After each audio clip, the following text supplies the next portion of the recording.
no. Vote by na koban sa sika ye de be mpuntu dwuma no. And I akoto vote. But see, it's also not because a man for no barbecue at DBS say.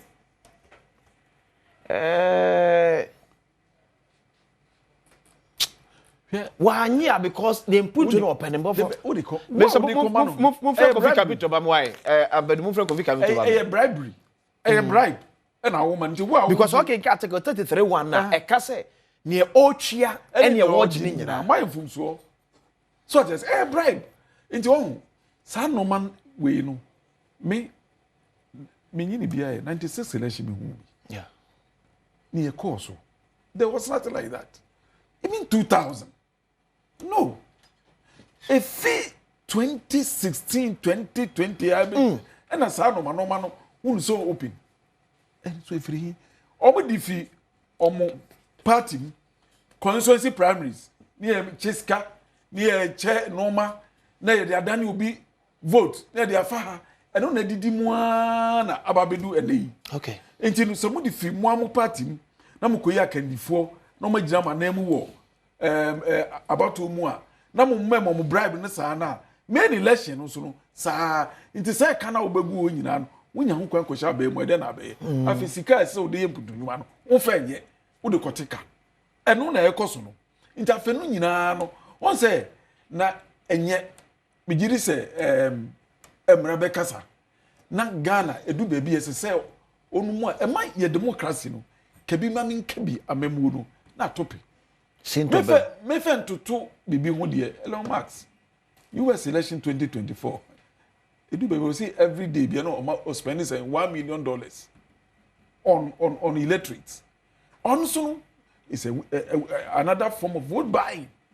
Engineer say democracy na ye can say one can forward being polling station now one can make a decision on the ballot paper no I just say enye djuma eyesika the manuti na other parties no so no open to be spring up say CPP ni PNC ni others no, because we so coach the past 6,000 sika yeah some fan go to about there now mo go primary side over 100,000 crown o mo chiska now we 6,000 we put there about open na the issue suma se na o mo chene ebesu enye eba ne sa o man no democracy no e na ye toto no ajeje mu no eba ne sa intini se obi nso e wa banjuwa mu na nso kwaje bribe just o man ne yes no na sa no mo we nyina no it affects our democracy. Our electoral integrity is undermined seriously. And it breeds corruption. It stifles development in Koso.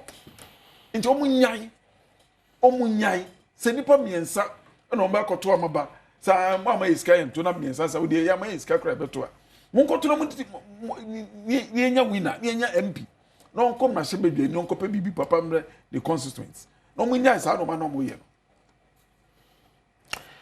Okay, ti ma me kodem ko tie Dr. Bernard Okuboy. So Kyle Jokuku. Yeah, Jokuku so hodi. Sa okwa o mabiem. Oh, whatever. Bye bye yo. Omde sa. Yeah, tie Dr. Bernard Okuboy. The only fee say is 2024 and its repercussion o sa rewani e ho.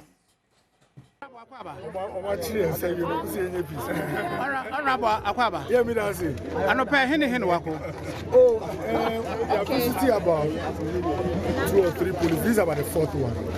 Now, Ninya ji say ebe duru ano. Aha, ededi. We very difficult times. Emma Osuno Ekuno, the New Patriotic Party. Me can't say because when him say constituency we the election nyama esi wa na enkoyie nti ye party ne kan say re-run there enya ade aye di ehu bejim na the mekan say Ghana na epe ni yie nti bibi koso na enye kama there was say enya kukudro na yenka ho ase wawa kakra say ebe ko election na 281 police stations party are all experience waya abakosem aye politics our organizational power our politics power Ghana beka say 281 nyina on kita krata straight away we say bibi na den ekoso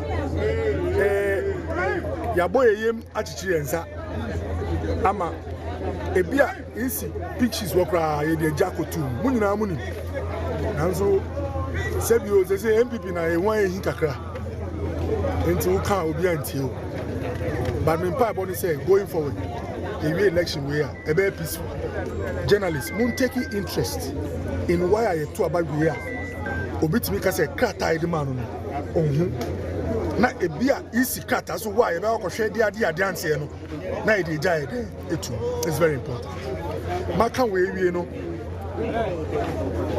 I'm a party person. It's party yen share say as a matter of principle super we nya ade ade hu be fra me gisa arrangement no tum nanso eku free ye sebio me nua panyin a oye okunafo na for the past 6-7 months niama wa femu no ubena enda form nanse yo kan collation center ni party mi yin sa bonasum ni bonia wa ni say oye candidate wa ko election enti me hwe niama eku free femu a mentiment na fie say your party hye say sebio ntutrasem na akoso constituency we ntie fa honjim enti makoma wo ne ho enti na mabaha no na mabaha asumdwe nyankopon na ye hwe no tumi akanfo say emre indicas ebi mo aba sebio mi kare be e papa rolling scroll out na so 20 years plus emre duru no eden okọ enti 88 seats in parliament seat we gia make any difference yanji so a make any difference by yenka is a politics any politicians sitting in politics we are doing politics as a vehicle for development and it is a baby see amongst politicians nipa yesha the transition we the fourth arm I media and say munjina na yenka no kware ni say we dey enya ade a yedi ejuma okoboy and then am from na bo etia MPP and then asebio ye hwan hi kakra ye ka asem obi antie ba ochine bi sem from no bo wa yafa na seats kra enye ye dia NDC wini na yakobo modin kakra na ye ben na ye din to send try se be fa sada no wan sha na ya nyu obi anka senti enti na ya be e fese asumje wo ha ba bible say philosopher be say peace without justice is not true peace. Say chichi obi nsa na waye din na osire a ochine bi wan hwe ana wesu timesire mo anopai de ebe din ahwede ekoso na de nyame be bia beji ato but mamu rem feed esi ye enye happen esi ye other constituencies ekakakanka nipa di awondin eji ena ya ye wan so enye awondin na wo say emfa nkyere do be di MP wo say apato ena nkyere Ablekuma North. Let me take the opportunity. Na me nsremo. Se yenua ba no, se mo hu no mobo na mo bua no a, na de wa fa mu ni nyina no, e bia wanya So, former Minister of Health, former MP for Lejokuku, Dr. Bernard Okoboy, and out to say, on a some for a train accommodate your copy or Ablekuma North. Now, see, good news here, but as a police for issue statement. So police interdict officers seen in viral video assaulting a reporter. That's right. The Ghana Police Service has monitored a viral video in which one of our officers is seen assaulting a reporter. The officer concerned has been withdrawn from the ongoing election duty at Ablekuma North. And in line with internal disciplinary procedure, he has been interdicted and referred to the Police Professional Standard Bureau for investigation. We would like to assure the public that a thorough investigation will be conducted into the matter and further updates will be communicated. The Ghana Police Service, I don't know. I said, police, no, but my video, no. Near no ocean assume, please no who na. No ocean some training assume no. On a dash no. See, I can say, you see, I would ya free. Ablekuma North. By like a re-run their cost, there's more yet to make any beam. And he has actually do me assistance police ni. That's right. And you refer no dia ma police for a fan a share asotwe won sam so. Some so question. Na no so mu wiesu a ehwemu kese pass because so mu ne ko fast away nyina ebe. Before that mama ko amaso na me owura Kofi Capital enkoche enkomo consumer advocacy. Kofi, good morning. Kwesi mejiao. Sanka vote by nka boama nipa bebretimi aba beto aba. Announce support sade no. Kwesi tena mse mbende ba kwa America no. Medase. Na ai akwesi my. Izaje ndia ise ka no timi ko kuma sana. Capito. Medako kumase prensa. Wode ko kumase. Medako kumase prensa. Ye ya siala. Why are there? Kwesi ya, wode bibi. Ka chebe. On se Ghana on. And I said it before na kwesi ye ni pa boni for. Okay. Okay. I was going to make us ye ni pa boni for ni say 1992 election. Me na mo kroma. Maybe 2B. 1992 krano. Na sebi MPP amanyo ko no. Na party ni krana a man propose so mon constant election. Because 1992 election na MPP for everyone ko chire no kaya. Okay. They do one in time. Yeah. Fast forward. Any about the following election. 96. The following election, no, a bit no. I'm going to say, hey, the parliament one no. There, a word there. And you know, a cobar said, somebody coming with me, who are party different, they were party different. I was saying, you're doing a man no, and so you're a man no. Okay, started yes in Kokoma Bentwa. Yeah. Kokoma Buta. It's yes you. And you Kruaba. You're more Montoma. You're more Abia and more. You're more one gallon. The Union is up. I say, oh, your man for bicycle. Your man for motorcycle. And as I say, I could say, your man scacket here. Me, my involved an election. Obia na manukuna expression. Any Ghana for na yeso so ye discount. Ye ne paboni fontino. Asam ne ba wo so me mani TNT. But the TNT. It's him. Kofi.